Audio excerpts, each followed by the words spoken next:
Welcome back to the Ethan Clerc Podcast Show. We have a great show for you tonight. If this is the first time watching, it's a show about society, culture, the weird things around us, pretty much anything we want to talk about. If you would like to give this video a share, well, if you like the video, give it a share. And if you're on iTunes, subscribe, YouTube, subscribe. Just subscribe wherever you're watching this. We have a couple guests on here, but before we introduce them, I'd like to first start off by introducing my one only side host, Tylan Porath. I'm glad to be the only one. But you're not, because Damon is the reoccurring, once a month, maybe more, side host. Awesome. Thanks for having me back, Ethan. Damon Weinandt, everybody. Thanks for coming back, Damon. I like what you did with the place here. Yeah, we did a little bit nice. of renovating. We put up a couple more creepy, weird things. Got the Nordic Track VHS tape up there. Collector's item. And if we don't get internet, we can grab the Encyclopedia Britannica there. Well, geez. And our guest of the night, the famous Mr. Joyce of Weinandt High School. Infamous. And the city council. Yes. Thanks for having me. I appreciate it. No problem. Thank you for coming on. It's great to have you on here, and we have some interesting topics. But before we do that, we always like to introduce the guests for people who don't know you. So I know you're on city council. I know you teach at Weinandt High School, but why don't you tell people a little bit about why you're in Windham, because you're not from here. Correct. And a little bit about your day to day. Sure. So I'm from Janesville, Minnesota originally, and went to college at Mankato and graduated there in 2005. Kind of substitute taught for a while, and got an interview here about it'll be 12 years ago now this May, and got offered a job teaching social studies, and made my way down here with my wife, and we've built our family now here. We have 4 kids at home. Wow. Just had my youngest first birthday party at home today. Yeah, definitely. It's hard to find an hour to get here, to be honest with you. Yeah, well, thanks for coming. Yeah, so that, teaching social studies, and got in the council in 2014, got elected, and I'm just finishing term right now, actually. So, and I'll be starting a new job next year, actually, at high school. Yep. Wow. I'll be dean of students. I Being didn't know halftime that. social. Yeah. Who's gonna take your spot? Mr. Burton's going to teach some of the sophomore classes, and then I'll continue with the senior classes as of right now. So I'll have you next year, Tylan. I look forward to that. Chasing them around. Have fun with that one. But tonight's podcast is giving me some helpful tips on how to keep track of people that are a little bit covert. Right. There we go. Well, you said you were on city council. I know it's a difficult position. Any government position is difficult, but what have you found to be the most difficult part of being on the city council? Yeah, the worst part for me, I guess, or the most difficult or challenging has just been, having a young family and being present there, but also being where I need to be for the council. I mean, that's the hardest part. The time commitment? The time commitment for me personally, just because my time is pulled quite a bit with my career already and my family. So that has been tough, and I can't lie to you that's probably one of the main reasons I'm not really considering running again. Because of that time. Yeah. I really enjoy the work though. I mean, when I can give time, I really enjoy it, serving the people that way. Other frustrations, I think, people say it's a thankless job, but people thank me quite often, actually, for the work that we're doing. I don't think it's thankless. It's just that sometimes when people disagree with the decision you made, it's hard for them to still respect, the relationship. And, we might have a different opinion, and it doesn't mean that, we're out for different ideas about the city. It's just that we have a different opinion on how to get there. But for the most part, we have great people in our town that respect decisions I've made, and know that I at least do my homework on stuff. And see that I'm trying to do it for what I believe is the best of the community, and that's been great. And I really have enjoyed serving. It's just it's a big time commitment. Yeah. So, I know personally. You've done an excellent job of being accessible, doing the coffees with the people, and I'm sure people approach you all the time out in the community. And and I've tried to branch out a little bit with social media. I mean, not crazy, because a lot of the constituents really aren't on a lot of social media platforms. I mean, you can open a can of worms with that social media. People expect you to write stuff all the time. Say that. And that's where it's I try to be upfront and proactive with it and say, here's kind of what's going on. And I think that really helped with the communication with people. But as far as Twitter or Snapchat, there's just multiple demographics, and you have to use all of them to reach all of them. And that's a lot of people are on Facebook, so I've kind of stuck with that. And that's been kind of nice. But even that is a time commitment, that you have to work on. So anything you do in life that you want to do well takes time. So, But it's been really enjoyable. Yeah, well, thank you for doing that. And I know I got to film a lot of the city council meetings. So yeah, we've had a hard time replacing you. Oh, really? Yeah, and you're back in town. We'd love to have you back. Oh, I can't lie. Well, I haven't talked to, got anybody talking to me, so who knows? Yeah, I mean, that was great when you did, because you put them on YouTube. I really appreciated that. Yeah. I think that's another way to branch out. And people commented to be able to go after the fact and kind of see the council meetings after the fact and archive them. That was great. Now they're kind of on Channel 3 and that's it. So it was reaching a different demographic too on YouTube. So again, takes time, but I'd like to get us back to that a little bit. Yeah. So, well, if they want to get in touch with me, if anyone's listening, you know how to get me. At you know Steve how to get a hold of me. At Steve Nasby. If you're watching, Steve, get a hold of me. No, I'm kidding. Speaking of technology and everything, I have a first topic to kind of go into before we get into the real topic of the night. It's very interesting, and you guys might have heard of this, maybe not. It's called phantom vibration syndrome. Now, this is when it's actually a large number of people, before you think we're going crazy or something. There is a large number of people who think that their phone is vibrating, and they're getting these muscle twitches, and they think their phone's vibrating. They check it, and there's nothing. And they interviewed students, and it was 90% of them said they felt sensations. And I have to say, I have too. I have felt this before. I mean, I'm not saying it's an everyday thing. No, but once in a while, I'll feel a vibration in your pocket. Yeah. How about you guys? We're the younger. I mean, the millennials or whatever. You guys have this. Well, I've had it, but I don't know what can hit any age. I thought maybe it was just like muscle spasms, getting older or something. Well, if you read into it, it says it's because people get like not like adrenaline, but they get like a boost of dopamine or something when they get a text or you get someone trying to reach out to you. So it's kind of something that in that area of your leg or wherever your phone is, it's kind of developed a sensation, and you get it randomly at random times, maybe when you're anticipating or at just random times, and you'll feel a vibration and there's nothing actually happening. And I heard this today from somebody. I had to look it up because I thought it was really weird. I'm going to take note if it ever happens in my right leg, because I might keep my phone in my left leg. So see if I can. That'd be interesting. Yeah. And there's go down a little bit, Dalt. There's a weird thing. Where is it? Maybe it was up farther. Oh, we just lost it. It was something about the 90s. Where was it? But in the 1990s, people reported phantom pager syndrome. Huh.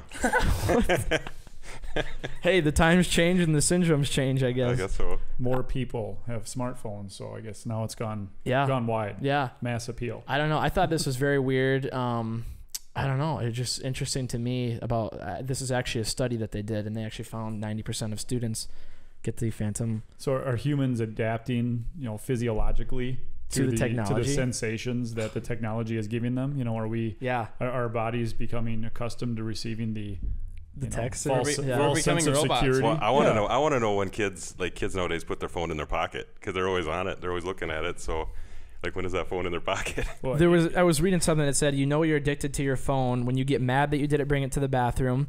You can't put it down during work. And there was one more. I can't remember what the third one was. Oh, you bring it to bed with you. Those are the 3 signs that you're addicted to your phone, and you can't. If you don't lose your phone, you're too addicted. Yeah. Also a sign you have bad hygiene if you bring it to the bathroom and then take it to bed with you. Well, everyone's on the toilet. Just maybe not everybody. I'm looking up Pablo Escobar facts while I'm on the toilet. Toilet trips have doubled in time here in the last 5 years. Need to build more bathrooms because the millennials are taking too long in there. Well, in the devices now have caused our brains to trigger something within our own bodies. So now the devices causing, as shown here, the devices are causing changes within human beings. That's weird. And here's the deal. The devices didn't create themselves. Humans did. Yeah. And you think about, the things that go on social media, they're all human created, Yeah. And you look at the ads that you receive and I right now I'm in the process of planning a DC trip for next year for my students. Yep. And one of the places we happen to be stopping at is Myrtle Beach, because it happens to be along the way from Fort Sumter up to Colonial Williamsburg. Okay. So that's part of the trip. Okay. On Facebook today, there was a Myrtle Beach ad. Just randomly targeting. And I'm not looking to go to Myrtle Beach personally, but it's just part of this trip. Yeah. And all of a sudden, Myrtle Beach looks great. Wow. What a coincidence. And then there was one on Pandora.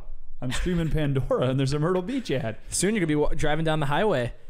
pop up. They'll be able to tell your car's coming. Just wait till you'll have customized billboards based on people's phones that can send signals to these billboards saying, "Oh, here comes this person." There we go. Before you know it, you'll be walking down the street. Everything's changing for different people. Can you walking imagine? by. Oh my gosh, that is the future, though. I think it is something that could happen. So this is a random topic. Someone told me about this today. Thought it was really interesting. So who knows? Yeah. But time to get onto the real topic. Pablo Escobar and the Medellin, I think that's how you pronounce it, because of the two L's make it a silent Y, Medellin Cartel. So I got Joyce on here because you're a history teacher, and I thought that you'd have some insight on the cartel and Pablo Escobar. What do you think about him to begin this whole thing? Well, when you sprung the topic on me, I have to be honest, I was a little surprised. Colombian drug cartels are not exactly my area of expertise. They don't teach that in school nowadays? Well, we kind of stop at about the 60s. So, no. That's when the last textbook is from. Yeah, we haven't updated the curriculum. We have a German foreign exchange student right now, actually, and this is kind of a side story, but she always comments how we talk about Nazis all the time in school and World War II and Germany and stuff. And I always just laugh with her. I'm like, that's because that was the last time we can really have a rah-rah America moment. I mean, it's like me in the 91 World Series. Nothing happened since then. I mean, rah-rah Twins. There you go. Rah-rah USA, 1945. That's it. Yeah. But yeah. Pablo Escobar. Yeah, the background on Pablo. From what I can tell, he's from... you pronounce it Medellin. So he's a homegrown cat there in Colombia. Yeah. And he grew up and couldn't really find his way the way it looked. Struggled through, it dropped out of college. He had a good home life the way it looked. I mean, his parents seemed like they were well-rounded people, and mom was a teacher, I want to say. So I don't know if maybe that's why you had me on here. You're worried about my kids? Oh. Possibly. Okay. You running the Wyndham cartel? Oh, no. That's why he's on the city council. Yeah. It's a cover-up. It's a cover-up. Paying the government, too. Did you see what he did later in his career? He got into government. Oh, yeah. I mean, he's building stuff for people, and they love him, you know. But nonetheless, he kind of gets in through some petty crime, and he's like selling fake cigarettes and things like this, and selling fake college degrees to people. I read about he took tombstones. This is the first thing. This is like his first big illegal thing. He started by taking tombstones, sanding off the names, and reselling them. So he was kind of I don't know, that's just weird to do that. But then to go into drugs from there, it's the crime underworld. Yeah. And once these people start running with each other, who knows, and the right connections get made, and all of a sudden, and it also coupled with the time that, the drugs really started to hit the United States, and 70s and 80s, or and really the 60s is really when it really started to get mass appeal, but then the 70s is really when cocaine started to take off, and the 80s. The 80s was a big decade for cocaine. So he built this cartel that essentially was running the drug trade in the world. I mean, I saw a map. It wasn't just the U.S. I mean, they're running drugs all over the world. It was unbelievable. Not just cocaine either. I mean, it wasn't really meth in those days, but the opiates, it was stunning, the conglomerate he had. And then, he owned everybody around Medellin. All the government and everything. Yeah. So the local police aren't going to turn him in because they're making more money off of him. Yeah. He keeps the people kind of safe there to an extent, and when it came time to kind of bust him too, they didn't know who they could trust. Because corruption's like the main word in intimidation. And we'll get more into the corruption part of it, but to kind of go off of your he ruled the world in cocaine. At the height of his career, he was controlling 80% of the cocaine in the world and 95% of it in the United States. It was all coming back to him, raking in, where did I have the number down here? It was an unbelievable $60 million a day off of his cocaine business. Just unbelievable. Flying planes 5 to 7 times a day, taking 5 to 7 planes over to the United States. Just crazy. How he alone would make like $30 billion, I think they said. Yeah. Well, his net worth at the height of his career, $30 billion, the 7th richest man in the world. And nowadays, I think the stat was the 18th billion if he was still alive today. So just crazy how he can take. Money's not worth as much now, though. It was worth more back then. No, with the inflation. With inflation, he would be worth a lot more than $30 billion today. Probably be closer. That's what I'm saying. Oh, I thought. Okay, yeah. Probably worth close to $60 billion today, if somewhere around there. Yeah. But his quote, "I'm a decent man who exports flowers." That's what he said when they interviewed him. Poppy flowers? Al Capone was a decent man who just gave people beer. There you go. Hey, it's all in how you look at it. Right. So why don't you pull up the one video?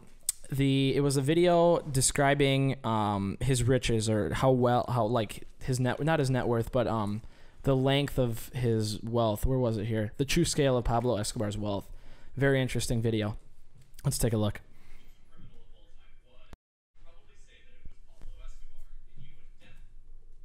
All right, well, we're going to pull that up in 1 second when Dalton gets it fixed. He's twitching over there. Twitching. Pablo's trying to get to us. Before it was the aliens and then the ghost, and now it's Pablo Escobar. The cartel are trying to... It's coming back. It all ties together. Yeah. Well, I also have down here that he owned 800 homes. Is that many? Wow. All over the world. Homes and... Islands. He had a private island in the Bahamas. I think the video will talk about it a little bit. He could stop the planes halfway through because they were in Colombia. They'd fly the planes and refuel halfway. Somewhere in the Bahamas, there's an island, I'm pretty sure. They could take 11 tons of cocaine in one plane. 11 tons. Tons. Holy. I wonder how much that's worth. Well, a kilo was what, 60 grand? Yeah. In the early days. I don't know, I have no idea 60 to 75 grand or something. I was reading. So they weren't just crossing the border; they were flying. How many kilos are in a ton? Come on, Ethan. What? No, I don't know. Oh, I was gonna say. I thought you knew the answer. I'm just an idiot. No. You actually don't know? I don't know. Oh. Kilo's 2.2. Yeah, you're right. Kilo's 2.2 pounds. Oh my gosh! So do the math. If you figure it out. 2,000 pounds in a ton. 4,400. I'm not gonna say anything. Make myself look dumb. 4,400 kilos in 1 pound of cocaine. In 1 ton. Or 1 ton. Excuse me, 1 ton. Oh my gosh. Yeah. Well, he was. I mean, the plane pilots were making $550,000 per trip to just bring it over and fly back. What were the farmers of the cocaine making? Oh, I bet. I mean, minimum wage. If I mean, got to keep their life. Yeah. You work for this guy and you're not getting any of it. You imagine. You think Colombia would be rolling in the dough and everybody. But dang. Did you read it all about kind of one of his partners, Carlos Rivas? Did you? No, I didn't read about him. So he's still alive, to my knowledge, and this guy had like Nazi sympathies. He was like a neo-fascist. Really? Yeah. Wow. Yeah, and he's actually, they think that he maybe outed Escobar in the late '80s when he got arrested and stuff. But apparently they think he's still alive, but they don't tell anybody where he is because.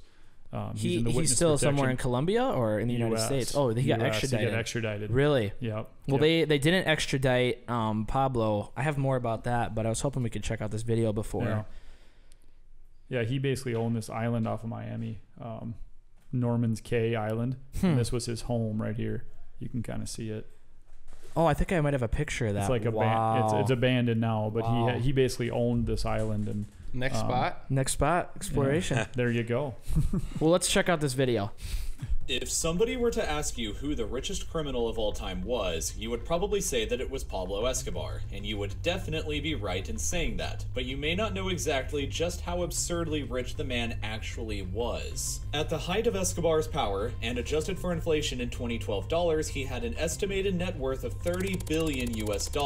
Now, $30 billion is a very difficult number to get one's head around, so let's look at this from a different angle. In 1989, Pablo Escobar was estimated by Forbes to be the 7th richest person in the world. If he were alive today and making the same amount of money, he would be placed 18th on that list. The engine that provided him with his immense wealth was his Medellin Cartel, a ruthless drug organization so large that it could be placed on the Fortune 500. For a time, the cartel basically owned an entire island in the Bahamas that they used as a refueling point for their planes smuggling cocaine from Colombia. Is that the island you were talking about, Joyce? 1 kilometer long airstrip. I think it is. It's about 200 miles off Miami. Transfer the cocaine onto smaller planes, and from there land on remote dirt roads in the south of Florida. And Rivas kind of ran the show there. Oh, really? The United States. The cartel was making 5 to 7 of these flights every day in their heyday, and even had a fleet of 2 submarines. Altogether, about 15 tons of cocaine was being smuggled by the cartel into the United States per day.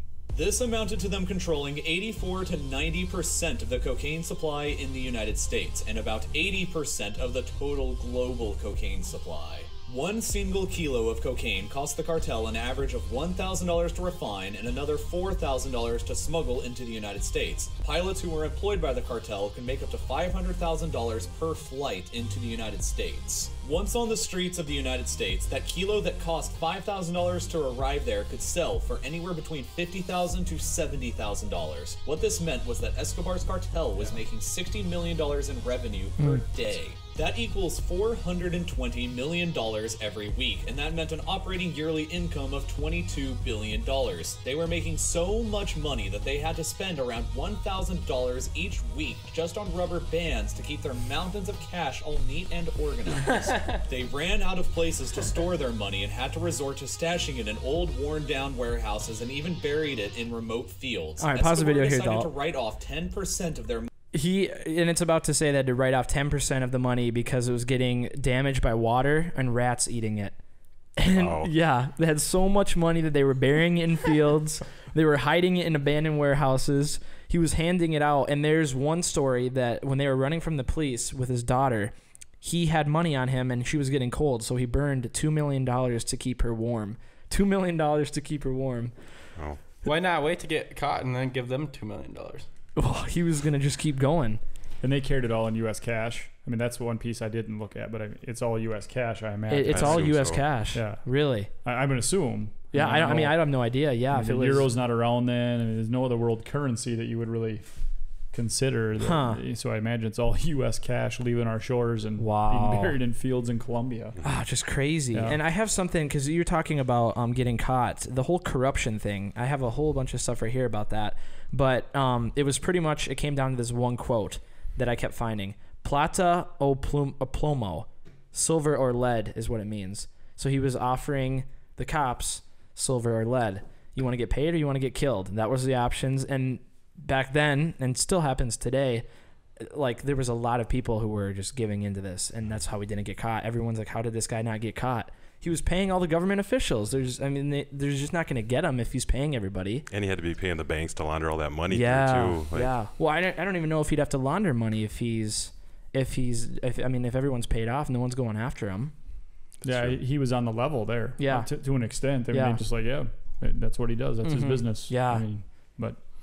And there was a study that I was reading. It's a 2008 Calhoun institution. The study's called Drug Trafficking and Police Corruption, a comparison of Colombia and Mexico. I was obviously focusing more on the Colombia side, but it was very interesting. In 2005, President Vicente Fox sent 1,000 soldiers to this town called Operation Safe Mexico. So this was in Mexico. And they ended up finding 730 officers who were getting paid, and they got suspended. All were forced to take polygraph tests. Over half were receiving payments. Over half were receiving payments from the cartel. So half of 730 officers in this town in Mexico were being paid by the cartel. And so I'm guessing they got kicked out of there for that. Yeah.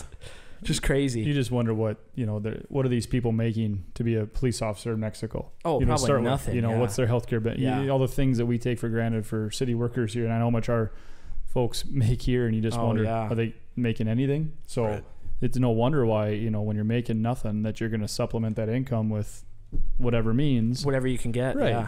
For survival purposes, and, but obviously horrendous. But, how many of those people churn their heads to stay alive? Well, and it kept coming down to areas of drug trafficking, not just in Colombia, but all over the world. There was high areas of police corruption. So this is not just going on in Colombia or Mexico. This is going on all over the world. Well, it's not even just police. Yeah, I mean, the government. The Cali cartel funded the presidential campaign of the '94 Colombian presidential race. Crazy. And to eventually capture, and we get to that later. Yeah, when they capture him. Yeah. God, just crazy. Well, we're talking about cocaine a lot here. I didn't know how they made it, so I found a video where they actually went and found people who were making cocaine, and that's where I got the information that I have a question. Yeah. Did they sell anything other than cocaine while he did that? I'm not sure. Like marijuana. They had some opiate. I mean, they did it like heroin. Heroin and cocaine were kind of the big drugs of the 70s and 80s, but I'm assuming your modern cartels, like some of the Mexican cartels, are more into methamphetamines, which kind of they didn't really exist to an extent then. And while that video's pulling up, just a note on that last one, being on the city council, that's what's important about keeping your community like safe, is like keep that corruption out, keep like the community, keep everything on the up and up, so it's not acceptable. Yeah. So it's like, well, the whole thing with the cartel, I'm not sure if they needed any other drug. They're making so much money off of cocaine. I don't know if they needed to I don't smuggle. think he was afraid to make more money, though. No, he wasn't afraid to make more money, but... They traded a lot of opiates from Asia. I know that. They got really? Some of that. But I mean, their main thing was cocaine. And in the United States, they had a steady customer in the 80s. Cocaine fueled the 80s of, and it wasn't... It was New York. I mean, you've seen movies where... That wasn't fabricated, and that's what they did. And the whole idea we got, because I came up with the idea to do Pablo Escobar, was me and Dalton just went down to Florida, just got back. We watched American Made, the Tom Cruise movie, on the plane, and that's about Barry Seal, an American pilot who gets hired by the CIA, ends up meeting Pablo Escobar, so he's flying planes for the CIA and Pablo Escobar. He ends up becoming one of the pilots that's taking cocaine runs to the United States, and in the movie he's flying the plane by himself. He puts it in autopilot mode, runs back to the back of the plane, opens up a door. Spoiler alert. Yeah. Well, this isn't even that big of a thing. Right. Opens the door in the floor of the plane, and then he drops bricks of cocaine off of the plane, and he's flying low, and there's these guys in pickup trucks waiting, and it lands in the water, lands on the bounces on the road. They go pick it up, and then who knows where it goes from there. I think they call those white whales when they hit the beach, and if no one found them. Oh, really? And once in a while, they wouldn't find them, and like your farmer would pick it up and hit the jackpot for the time being. Yeah, dang, that's crazy. Made my yearly income one day. Jeez. Well, here what I was saying was I didn't know how they were making cocaine. I didn't know much about the process, and I found a video where they went to this place and actually interviewed people who were doing it. Look, those are the coca leaves. Coca is what makes his fields profitable.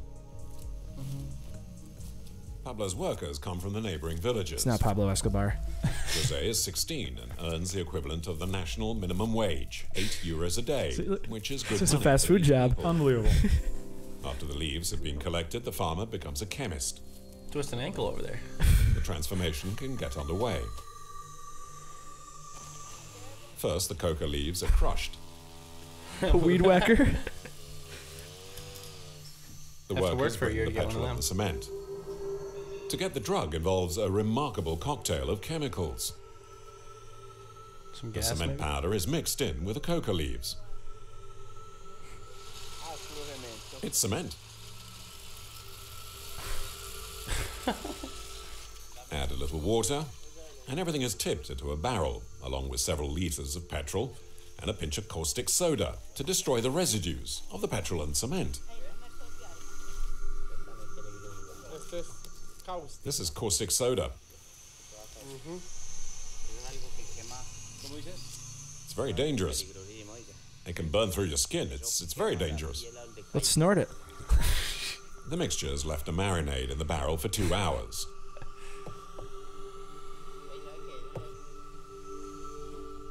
And then the liquid is filtered.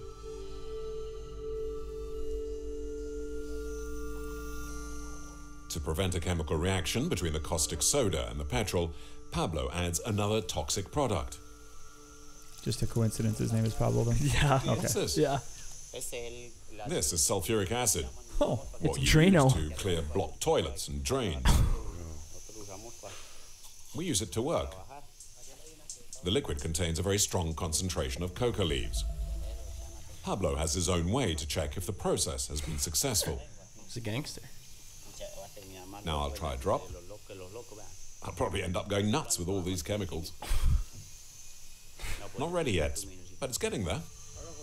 The last ingredient is potassium salt, which will turn the liquid a whitish sort of color.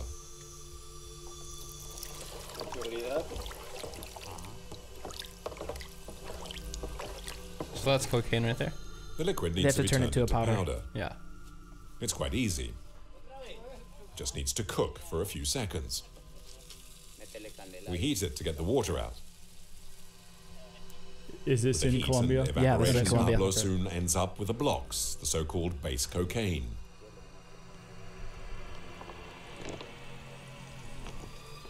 Concentrated coca leaves with some traces of caustic soda, petrol, or cement, but the consumer doesn't need to know that. There's one final stage, to turn it into a fine powder, and that's in the microwave. But Pablo doesn't want this part filmed. That was interesting to me, that he wanted to show that. In just a few hours, his €8.50 sacks of coca leaves have been transformed into a white powder that's worth some 20 times more. I thought that was nuts, because I had no idea how they did it. And then you watch something like that, and there's kids out there picking leaves all day, and then they crush it with a weed whacker, and you put gas and Drano, and I don't understand how someone had to come up with this in the first place. And you see those people live too, and they're not flying around on planes. They're not Pablo Escobar with $30 billion in their pockets. Yeah. Not that they should make a decent. I'm surprised that they don't do it themselves. Well, it's getting the hardest part is not making it. It's getting it to the United States without getting caught. Right. And that's what Pablo Escobar was a genius at. But he's not paying them anything to make it? No, he's paying them. The video said it cost $1,000 to refine. I don't know how much that is, and then $4,000 to get it to the United States. A lot of it is supplies, though, and those people are interchangeable to him. I mean, anybody could go out in the jungle and do that, essentially. Yeah. But not anybody can smuggle it in the U.S. and have the planes to do so, and so that's where the money comes in. Yeah. Yeah. And that's where Pablo took like a simple, not a simple industry, but he took something illegal and turned it into a multi-billion-dollar thing. The video said it could be on the Forbes 500 list or whatever. A company that big, $30 billion or whatever. That's just crazy that he figured this out. And when I look at that too, and I see the money, and then you see 10% was going to rats, and he's buying zoos on his properties and things like that. I mean, he's extravagant, but also a lot of it has to do with the power. Like they're looking to have that power, and they do have the money, but I mean that's just an absurd amount of money. At what point do you stop? You just don't stop. You're just looking for the notoriety of it. It's all like the whole setup of the cartel is like a government kind of, because there's different levels. There's people underneath Pablo that are controlling certain groups of people under him, different cartels underneath them. It's crazy how all of this happens under the, on the down low. No one knows about it really. Well, I think in absence of government, you form your own. Yeah. True. Yeah. That's really what took place in here. And you look at and what's going on currently within Mexico with a lot of the cartel action there. And it isn't so much at the federal level where they might have a strong central government. It's the regional governments that there's weakness, so there's no oversight. It's how some of these guys even escape when they get put into prison. All they do is pay off. Well, either pay off or they intimidate and threaten the guards. But I mean, you got to find the right spot for them when you catch them too. Right. Yeah, and there's these paramilitary is what they call it, and like the guerrilla groups that come in, and they're sometimes even stronger than the militaries in these countries, and they can overpower. So if you're going to do something, they might threaten the military or threaten the police and say, "Don't do this to this guy. We're coming after you." And these paramilitaries and these guerrilla groups can be huge with thousands of people, and they're getting paid by the cartel. So they kind of have their own protection in a way. Yeah, it's often because they want to take over the area or what they're doing. And so they're whoever's... What was that one thing? Coney, remember the Coney thing? Coney 20? Joseph Coney. Joseph Coney. Is that kind of a similar thing like this? That wasn't with drugs, but he was brainwashing people. And well, you go back to what you said about power. And Coney had power over, that area of CAR, and it's the same concept. It's just there's lack of government there. Yeah. So Coney and the LRA, the Lord's Resistance Army, that's what it was. Yeah. Lord's Resistance Army, able to kind of instill into the people fear, and that's really what Pablo Escobar and all those people are doing, is they're instilling fear, and then people follow them out of fear. Yeah, and then maybe we'll talk about this, Ethan, but then a lot of it's romanticized. Like, like you get all these movies. You saw that movie. I don't know. I've never seen it, so I don't know how it ends. Yeah. But I mean, even down to we like rap music. I mean, rappers. He must be one of the biggest things rappers rap about. Pablo Escobar. Nas Escobar. And even Kanye West. I think did a whole album on him. It's crazy. So that kind of tells you. Yeah. Well, I mean, the whole glamorized thing, like you said, they have a Netflix series called Narcos. There's multiple movies being made. They're working on a new movie. I just saw a trailer coming out in a couple months with Javier Bardem or whatever. He's playing Pablo Escobar. Oh, is he really? Yeah, he's playing, and it looks pretty good. It's about... I mean, this guy's selling cigarettes and lottery tickets, scratching off gravestones. I mean, that's what it is. Yeah, it's crazy, and they're glamorizing it, but... and I was reading somewhere that the government was getting mad. I don't know if it was the Colombian government. It's like, would you glamorize Hitler? That's what they were comparing it to. They were like, would you make a movie and TV shows and like clothing all around a person like Hitler? I don't think you could compare him to Hitler. I'm just saying what these Escobar guys, you're saying, or He killed thousands of people. The interview that we're watching in a little bit here, they talk about how if there was someone going after him, he wouldn't just go after the jury. He'd go after the entire courtroom, kill everybody. But the judge, he killed people and he helped a lot of people at the same time. Escobar, you're talking? Yeah. Who'd he help? Oh, well, you were talking about the government, how he thought of himself as like Robin Hood, but I mean, you do that to gain the trust of people, so you have some backing. Yeah. He's manipulating them the whole time. Oh, here, we're going to build a basketball court and a soccer field, and you're all going to make $4 an hour. I'm going to make $30 billion, and I'm going to own you. Yeah. And if you cross me, I'm going to kill you.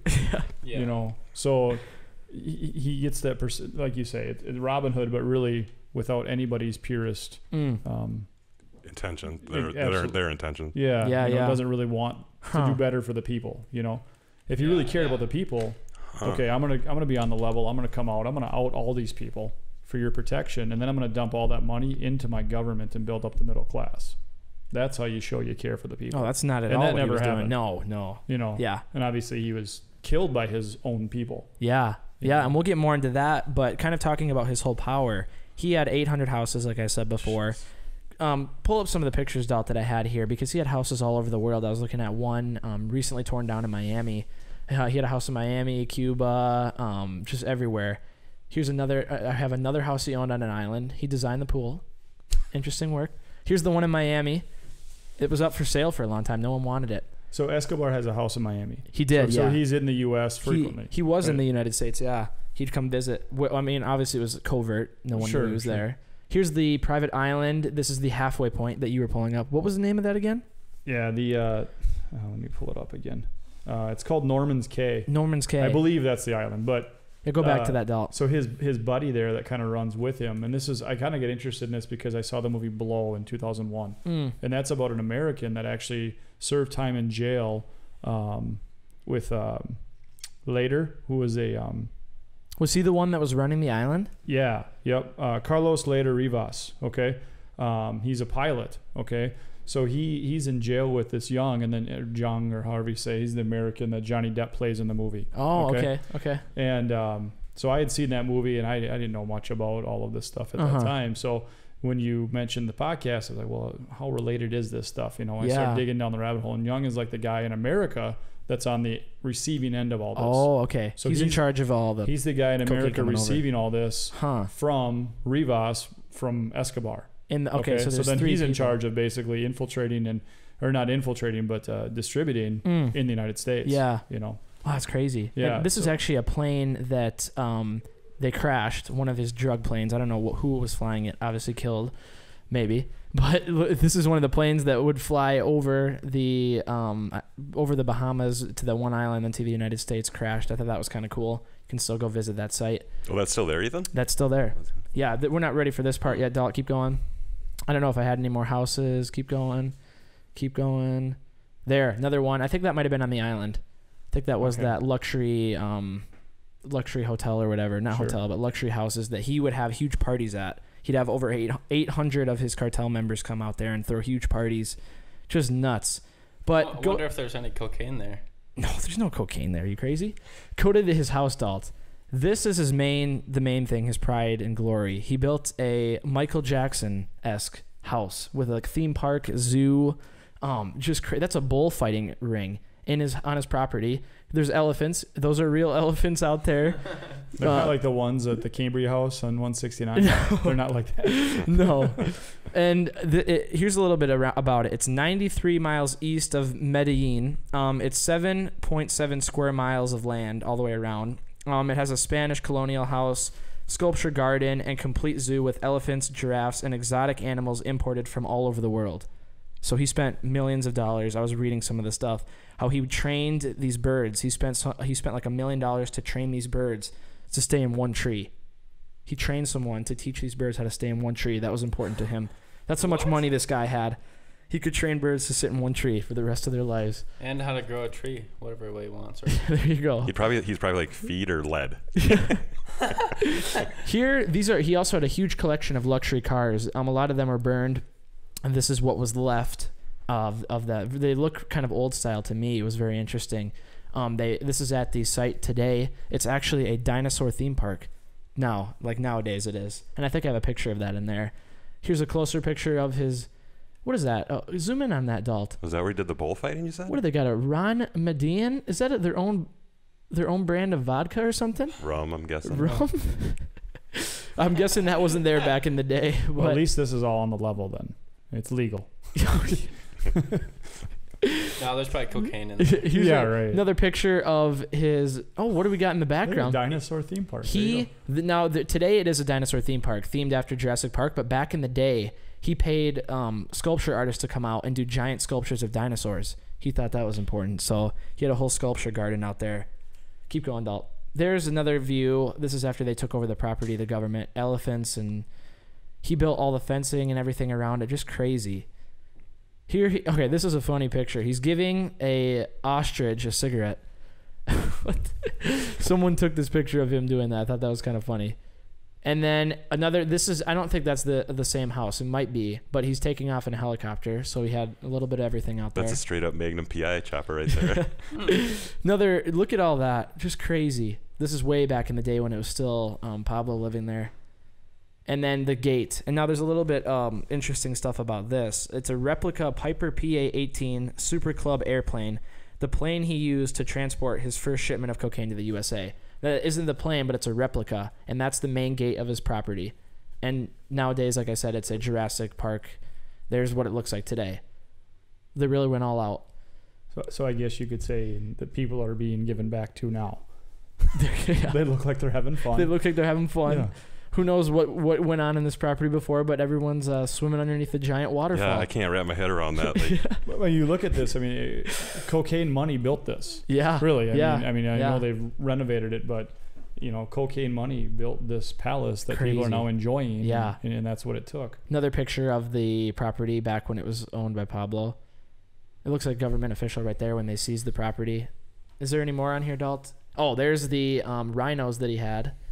So these are, and then here's a close-up picture of the sculpture garden. So he built these giant sculptures. There's a hand holding a tank, some dinosaurs, and this is not modern day. This is back in the day. I mean, when you're doing cocaine, you probably think of this stuff. Yeah. But we need a hand out in the yard, a tank in there.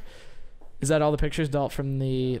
So that's just a little bit to show you what he did with his money. He obviously had so much that he didn't know what to do with, so he decided that it'd be. I wonder if he made Coca-Cola. I have heard a rumor that there's cocaine. Yes. In the early days, there was cocaine and Coca-Cola. Oh yeah, not just a rumor. Yeah, it was. He was probably selling it to him. That's a real thing. Right before probably 1910 or was it earlier than that? The first. I mean, in medicine. Is it came from the leaves that they were just showing, or? Yeah, I don't think it was leaves. Quite what you saw in the video. They're not mixing gasoline. It was just the coca leaves, which is pretty addictive stuff then. But yeah, that's what they were going for. They were trying to get you addicted to the pop so they could put that in there? Right. Oh, my gosh. I think sugar has kind of filled the void now in absence of that. Caffeine? Yeah. Dang. Yeah. That's crazy. I don't think Pablo Escobar was born in 1910. No. Pretty sure he was born in the 40s. 49. I didn't know when it was 49, in there. yeah. I think he was born in 49. I didn't know when it was in there, though. Yeah. No, way early days. I thought that was just a rumor, though. I didn't know that was a real thing. By the 20s or 30s, that had been changed, I think. Okay. So. It was that right. That's crazy. But really, our sense of drugs, the illegal drug trade is pretty modern. In the early 1900s, it wasn't at all what it is today. And a lot of those cocaine was around then. The opiates from the East, they were all used as elixirs and medicine for people in the late 1800s. Wow. So people become, we have the opioid epidemic now, and that really was going on in the 1800s because that was the only medicine that people had for a lot of things. So here, take this, and now you got people addicted to opioids all over the country. But now, Damon, you were talking about the Cali cartel. Is that something that came off of the cartel? It was the kind of the rival of his cartel. Oh, Pablo's was it the cartel. rival? Yeah. Huh. So they kind of wanted to take over power, I believe, and they got their hand into the government, and then they formed these guerrilla groups, and that's who ended up kind of searching for Pablo and eventually finding him. Wow. And then I believe they probably just kind of took over. And I think they might still be around today, the Cali cartel. I think that is an actual. I think they might. You should look it up, Dalton. Is the Cali cartel still around? Because I know I was watching one documentary. It was what happened to all of the people working underneath Pablo Escobar. A lot of them are still in cartels, still doing this. And like you said, they don't know where the one guy is. Well, he's in the witness protection program. They don't know they're not going to say what prison he's at because then somebody gets busted for something to go to that prison so they can kill the guy, because he obviously knows a lot of these people's names still, and they can. This wasn't that long ago, and these people probably did this in their 20s and 30s. So how old are they now? They're 50s and 60s, so they're still around. Oh, yeah. Yeah, like 93, 93 or 94 was it. When he was killed in 93, I think. But here it says the Cali cartel was defunct in 1998. So I wonder what happened to them. Well, and they were, you talk about the corruption of their government. They were like mainstream, legit. Like I said, funding presidential elections. How do you deal with a country like Colombia when you know that a drug cartel is funneling money into the election? That's crazy. Talk about elections here, and then you got a drug cartel that's financing their elections. Yeah, that's crazy. Well, I like I said, I know it's still going on nowadays, but it'd be interesting to me to see how they're kind of getting around modern security. How are they getting into the United States now? How much money they're making. 90% of all street cocaine enters the USA through the 2,000-mile border with Mexico. I read that stat online today. So a lot of these Mexican cartels are getting it over. Those stats always kind of make me think, because how do they not know where the other stuff's coming? Like, it's not traceable. We got 90% here. Yeah. We got 10%. Oh, where's that coming from? Oh, yeah. Big cocaine makers over in Denmark, maybe. That Denmark cocaine. The Danish stuff, huh? I don't know. Have you heard of Sven? Sven Escobar? That'd be Norway, wouldn't it? Probably. Yeah. Jeez. So these guys aren't around anymore, the Cali cartel. I bet they are. Honestly, you think they still? They're not going to be, searchable Wikipedia. Yeah. Oh, here they are. Here's their members. Here's a membership registration. If you'd like to join, submit an application.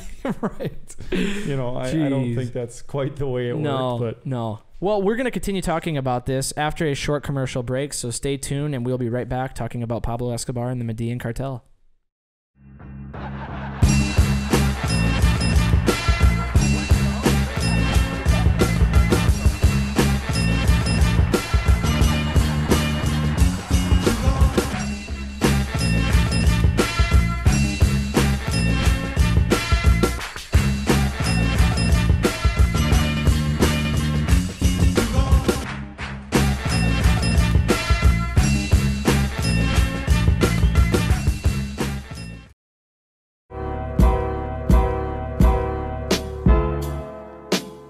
Welcome back to the Ethan Clerc Podcast Show. We have Mr. Joyce and our continuing reoccurring guest, Damon Weinandt, here, along with me and Tylan Porath. We've been talking about Pablo Escobar and the Medellin Cartel, and the first part of the podcast was more about the background, how cocaine's made, how we got big, the whole thing leading up to it. But we're not going to cut to we're not going to cut out the bad parts of being in the cartel. Getting caught, getting killed, people coming after you, the government turning on you, and that's what the whole second part of the podcast will be about here. So he got caught, and I'm not sure what year it was. 1991. He got caught, and he made an agreement with the Colombian government that he would build his own prison, hire his own guards, and he would not be extradited, and he would have to serve 5 full years in his built prison. I have pictures of it on here. This actually happened. This is a real thing. I think it's in the main files, Dalt. Or it might be in properties. Yep, there it is. Prison he built up on the mountaintop because he said he wanted a nice view. Why don't you make that full screen? He'd only have one elephant. He could only have one elephant. Only one dinosaur. And four birds in one tree. There it is right there. Zoom in a little bit, Dalt. It kind of looks like a ski resort to me. An abandoned ski resort. But that is the prison that he built. I like how he put a fence up, too. So he proactively built this, or he just built it? He volunteered to build it. Oh. He had all that money, and yeah, what a nice guy. He hired his own guards, and this is what happened. They were looking for him for a long time, and he just surrendered and came out and made this agreement with the government, paid them a lot of money, and here's his bedroom. He had a TV in there. I don't know if there's a stacks of money, or is that cocaine that was left behind? They let him keep the couple extra bricks in there or something. But is there a Rolodex on it? And here's his backyard. It looks like he could go out in the yard, spend a couple hours out there. Oh, just crazy. This actually happened. This is real. This is not a joke. This actually really happened. I thought this was nuts that this actually happened. But do any of you guys know the whole story behind the capture? Because I didn't really get to that part. The 1993 capture and then killing of Escobar. Did you get to that, Joyce? Yeah. Basically, there was, I think U.S. funded, if not U.S. funded, at least U.S. backed. And there was a lot of efforts going on in Latin America in the 1980s. You may have heard of Manuel Noriega, Nicaraguan, and they were very complicit with a lot of the Colombian drug cartel business of the 1980s. Really? And this happened all during George H.W. Bush's time in office. Oh, really? So the U.S. was kind of running covert ops. You know, this is off the books, but it's CIA running, you know, these situations in Latin America to stop these drug cartels. Yep. But they're working with these very corrupt governments. So you have to be covert about it, because it's not like you can call up the president of Colombia and say, hey, mind if we take care of this business? You know, okay, hey, he's coming, Pablo. Yeah, he's coming, you know? So basically they get some special ops, the Search Block and Los Pepes, something like that. And these are Colombian groups, I believe, that are organized, I guess kind of like, you know, the Cubans in the Bay of Pigs, to kind of overthrow the cartel. Oh, really? All right. And their job is basically, as Colombians, funded, I believe, and don't quote me on this, but I believe funded externally, you know, by U.S. dollars. Yeah. To basically root out all of the members of the cartel, and it's starting with, you know, Pablo Escobar. Wow. So that's what ultimately leads to the demise is Colombian people backed by U.S. forces, you know. They just wanted to get him out of there. Well, yeah, because, you know, if you can believe it or not, in his, you know, fortress that he built for himself, you know, I don't think any of the illegal activities really stopped. No. Oh, no. There was, in the interview, Dalton, pull up the video, because there's a video here that describes the whole effort. I don't know if they talk about what you were just saying, Joyce, but they talk about these guys that went and knew the information about this place. And he kind of talks about how it was a country club, not a prison. So pull this video up, Dalton. This one? Yep. I wonder if he golfed. Who? Pablo Escobar? Yeah. Of course he golfed. We're not in this to get dope. We're not in this to seize money. We're in here to kill Pablo Escobar. Why? It's a revenge. It's personal.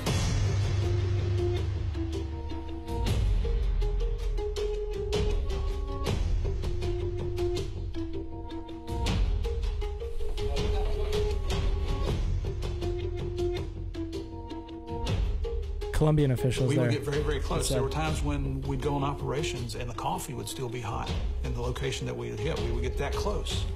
But, you know, Escobar had his informants out. If he was in a location where there was a lot of cleared land, he'd see us coming.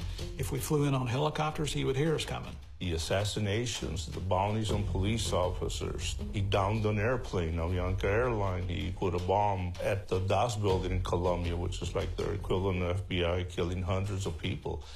There's no real number that you can put on how many people he killed. I would say it's in the thousands. When he surrendered, I'll never forget, it was upsetting for us because of all the work we had done.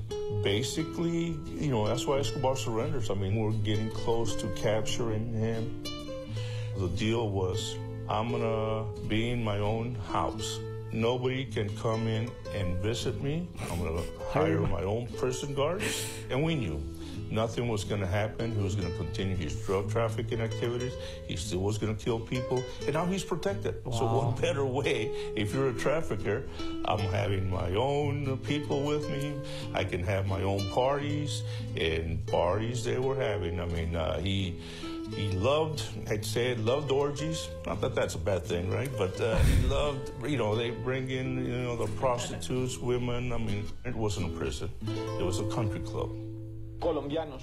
Mientras sea presidente de la República. So the president made the decision of transferring him to a regular jail cell in Bogota. Hold on, pause it quick, Dalton. The Colombian military colonel. And that prison, or that the president right there, is that the one that was funded by the cartel? Well, what you had was you had the left wingers that supported, and actually the left wing was kind of brought about by the Colombian drug cartel. Oh, really? Yeah. And then the right wing was the Cali group. Okay. So the left wing was like more fascist. Okay. Yeah. And then, but they kind of churned on it, and then Escobar just kind of was the big man of the group, but he had fascist friends. Okay. And then the extreme right wing was the opposite of that. But they affiliated themselves with the Cali group. So this gentleman that you saw, yeah, you know, basically the Cali group was out to get him, and they went the route of saying, let's just infiltrate the government and wow, and then we'll legally get him. Yep. Yeah. And they were no saints themselves. No, just as awful. Yeah. Really, it's just, you know, you can see a lot of those parallels in today's war on terror. You know, the war on the cartels is, you know, and they say politics makes strange bedfellows, and cunning, you know, hunting drug cartels is no different. Because imagine being DEA or United States and you're trying to stop this cartel. Mm-hmm. Who do you work with? Yeah, you're gonna work with this Cali group because, you know, who's the greater of the evils? Yeah, you know, and your enemy today could be your friend tomorrow. Yep, it's like every arm race that you. I mean, yep. Wow. And these are DEA agents. So these are American people. Are these the guys that went and got him, or they were the ones that were trying to get him to get it extradited to the United States? That's what they were trying to do, but they were also trying to work with the Colombians because they realized that to get him, they were going to need Colombians to turn on him. Oh, yeah. Because you know, the foreigners coming in to get him, they're just going to keep protecting. The Colombians are going to keep protecting Escobar. So they need true Colombians to give him up and ultimately kill him. Wow. You know, all right, we'll keep it going, Dalton. Let's see. And he hurt a lot of people. I mean, he hurt a lot of people in Colombia. Oh, yeah. People are pissed. A guy by the name of Eduardo Mendoza. When both of them get to the prison site, Assistant Minister of Justice tells the military colonel, right? You're the colonel, you're the military guy, go tell Escobar you're moving him to Bogota. The colonel tells the Minister of Justice, the president didn't give me the orders, he gave them to you. And this guy's a small guy, no gun. So the Minister of Justice goes in and tells him, and Pablo Escobar loses it again, goes into a fit. His sicarios are telling him to kill the Assistant Minister of Justice. Pablo is telling him, get the president on the phone. The president is not answering the phone in Bogota. So his prison guards, the guys who he had hired, get in a shootout with the military. And obviously, people get killed. And Escobar and his sicarios walk out the front door. And the second search is on. He didn't have immediate access to bodyguards. We're intercepting calls, messages. He had the empire. He just couldn't get it. Today, Pablo Escobar was shot dead while fleeing across a rooftop. A callous killer, a generous benefactor, and the instigator of unremitting violence. They don't talk too much about how they actually got him, but he was running away on a rooftop and got killed, which is interesting. I don't know the whole story behind that, but that was interesting to me. I think we talked about conspiracy theories a while back. Yeah. And they don't really know for sure. Some people think that he actually committed suicide and shot himself through the ear. Oh, really? They found gunshots on him in a couple spots, but they also thought maybe it could be execution style too, but they were leaning towards maybe he took his own life when he knew he'd have to go back. Wow. Well, here's a little. I brought this up earlier. I should have mentioned the video, but I brought up the plata o plomo, which is silver or lead. This is a clip from Narcos, the TV show on Netflix, recreating a scene where they're transferring the cocaine across the border, and they get stopped by the border patrol. And here's what Pablo Escobar says. Aceptar las consecuencias. Plata o plomo. Silver or lead. So that, I mean, that's how firm. I mean, this is obviously not. They can't go back and actually see exactly what happened, but this is a pretty as accurate as they can get from witnesses. That's crazy. This is what he did. He just would go up to them, these big guys with AK-47s or whatever, plato plomo, and then they'd let him come through, pay him off. Obviously. Yeah, pay him off, and it's just nuts. They probably have a family, so they don't want to. Oh yeah, they don't want to. Yeah, if they can take the money, why not? And even with no money, I feel like they would still do it. Yeah, they don't want to get killed. Go to the video. Go to the picture, Dalt, not the video. The picture of him on the rooftop, killed with the two guys right there. This is I'm assuming the guy right there that he was talking about, the blind guy or the blonde guy with no gun, is right there, and then these other two guys right here. And you said they were Colombian. These are Colombian officials, Joyce. The two in the flak jackets. Excuse me. The two in the flak jackets there, I believe, were the Colombians that were kind of the one that the DEA and everybody worked through. Was working with. And they were Colombians that, ultimately felt like the only way to get Escobar is to kill him. Oh, yeah. You're not going to put him in prison. No. The only solution here is to rid this country of this evil man. Yeah. And that's where they think he committed suicide, up on the rooftop right before he got caught? Yeah. they don't know for certain. I mean, I'll say they don't know for certain. Yeah. It was kind of, they thought either he could have been executed for that, like what Bryan just said, like how they knew they had to get rid of him, or if he wanted to go out not being killed by another rival gang. Yeah. And he had once told someone if it came to the point where it was going to go down, he would shoot himself through the ear. Wow. And that's where they set it up. I didn't hear that. That's crazy. Wow. I mean, that's just nuts. And then to go back on all of this, he still has. If I'm wrong, write in. Let me know. Can we figure out the conspiracy behind getting Pablo Escobar committing suicide? I haven't heard that at all. It's kind of that too. I think is added to the legend of it all, because there are people, poorer people, who view him because he actually helped the people, and the government of Colombia was not doing anything for the people. You talk about the amenities he was building, you know, and we know why he was doing it, but ultimately, you know, these people are poor, and a lot of them don't know much different, and nobody's helped him since. So they still, like, I mean, 25,000 people attended his funeral. Yeah. Wow. They pray to him. I mean, they pray. They deify him almost. Wow. To an extent. That's crazy. They can look. They don't. And some of them who even maybe knew about his past just didn't care because they thought they had it better off for what he did. Right. You know? Yeah. Well, we have a little bit. We played this. I don't know if we played this game with you, Damon. You didn't, but I saw it. You saw it? Yeah. Well, we have a different version of it. It's the What the Fake game here, but this is the eBay version. So we have 3 items. One of them is fake, and one of them is real. The other 2 are fake. So you have to figure out which item was actually sold on eBay. So you guys are playing. Me and Tylan already know. Phone's down. Phone's down. You can't be looking this up. Whoa, Joyce, don't be cheating there. So one of these is real. 2 of them are fake. First item, hot dog bun signed by Tom Hanks. Just the hot dog bun. Wheat or white? Wheat. It's a specialty. It's a Wyndham area schools bun. Here we have Michael Bolton's toilet. And it was a stool. It wasn't a urinal. So you said 2 are fake and 1 is real? 2 are fake and 1 is real. Okay. Justin Timberlake's half-eaten French toast. Wow. And that was white. I don't even know. Yeah, you can have different breads for French toast. So we got hot dog bun signed by Tom Hanks, wheat. Michael Bolton's toilet, stool. Justin Timberlake's half-eaten French toast, white. We're both. You can each take a guess. Yep, and then we'll reveal. I want number 2 to be right because it sounds like, you know, sounds right legendary. in the toilet. Yeah, legendary. But maybe I shouldn't give away why I'm thinking the third one's right, Bryan, because I'm thinking some crazy fan like mobbed his plate at Perkins when he left and took his French toast. So I won't say which one I'm going for, but I think you could probably know. Yeah, that would seem to be the logical one with a rabid fan, but I cannot wrap my head around why somebody wouldn't put Michael Bolton's toilet on. I know, me neither. I know.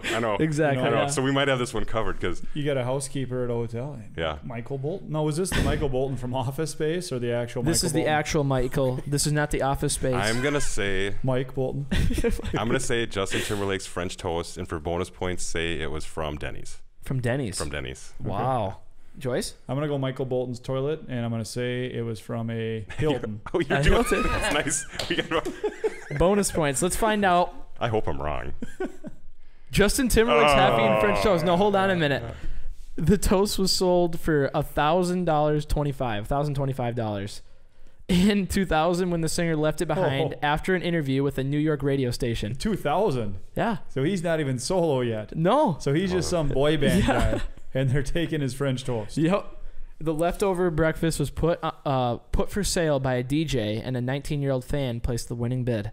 Spent over $1,000 on French toast from Justin Timberlake. Joey Fatone's eggs sold for $1.50. Jeez. Sorry, Joey.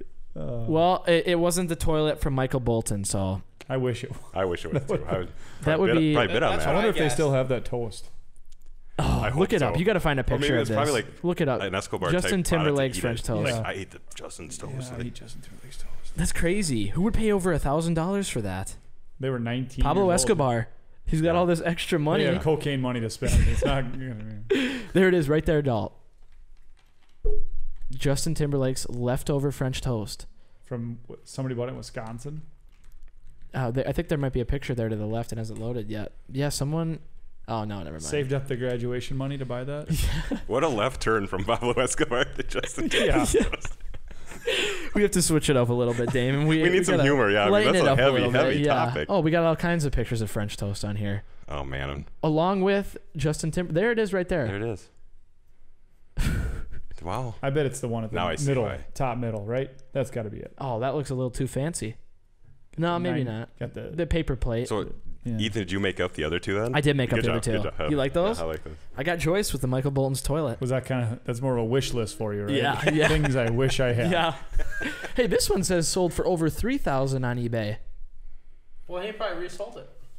Yeah, I mean, Well, did you know the Mayans found crossed eyes beautiful while Syrians dig a unibrow? What? Did you know the Mayans found crossed that this slide could have been created by a 4-year-old? 35% of people using personal ads for dating are already married. Albert Einstein never wore any socks. I've heard that before. Have you really? Yeah. Interesting. Same. Get out of town, Tylan. Well, we have to announce the winner of the T-shirt of the week. This is a little thing we do every week. If you retweet this, share this on Facebook, just get the word out there. We're going to enter your name in a drawing, and the winner gets a T-shirt. We're not sure what will be on it yet, but let's see who won. Jalissa Higley-Purrington. If you're watching, congratulations. You get a free T-shirt. Maybe it'll say conspiracy theories are sexy on it. That'd be awesome. I mean, that'd be worth a lot. Oh. More than French toast. More than French toast sold at Denny's? White? Cinnamon. Well, I think we've had a lot of good conversation tonight about Pablo Escobar, the Medellin Cartel. I'm sure, like Joyce said, you could go on and on about this and put like the whole thing up on the wall with all the people that were related to him and all the branches off of that and all the money he made and everything. It's just it's a crazy thing, and it's not movies. It's stranger than fiction. It's real life. You can't make this stuff up. This guy had a lot of money and he did a lot of weird things with it, and 10% of it was eaten by rats and water damage. How much was it though? Was it $1 billion, $2 billion a year? $2 billion a year was wasted from water damage and rat tax. Yeah. So it's just crazy, and this is all he just said. I'm a decent man who exports flowers. He spun that one. I wish I could have that 10%, just one. Do you want the 10%? 1 year of the 10%, yeah. Jeez. You do wonder what happened. I mean, the government of Colombia seized them. I mean, where's the money? The money and the cocaine. All that extra cocaine, because I'm sure there was a lot of it left over. Yeah. You know? Somehow I think that got seized by Cali, and I think that's been distributed just took since. over, I mean, ran it for 4 more years, and they were done. Someone else did it. There's still a demand, unfortunately. You know, that's what like happened? You mentioned before, Damon, the importance of keeping, tabs on a community. Yeah, positive. And how quickly things like that can infiltrate. Ended on a positive, yeah. Yeah. Here it is right here. What happened to Pablo Escobar's fortunes after he died? Let's see. Selling, what is this right here? One day, Forbes, they just tried to include my father on that list, and the only thing they caused was to create an immeasurable damage to my family. Oh, this is Pablo Escobar's son talking about when Forbes said his net worth was $30 billion. He thought that was not right. So he wanted more? I don't know if it was more or less. I'm not sure here. So some of it was in real estate. Yeah. What does it say? Pablo used his cash flow from a lucrative drug trafficking business to build 3 different types of assets with his money. Type 1, Type A, some money was invested in easily tradable assets in cash. Type B, large sums of cash were kept in covers. Guacas or coletas. Well, I'm not sure what that is.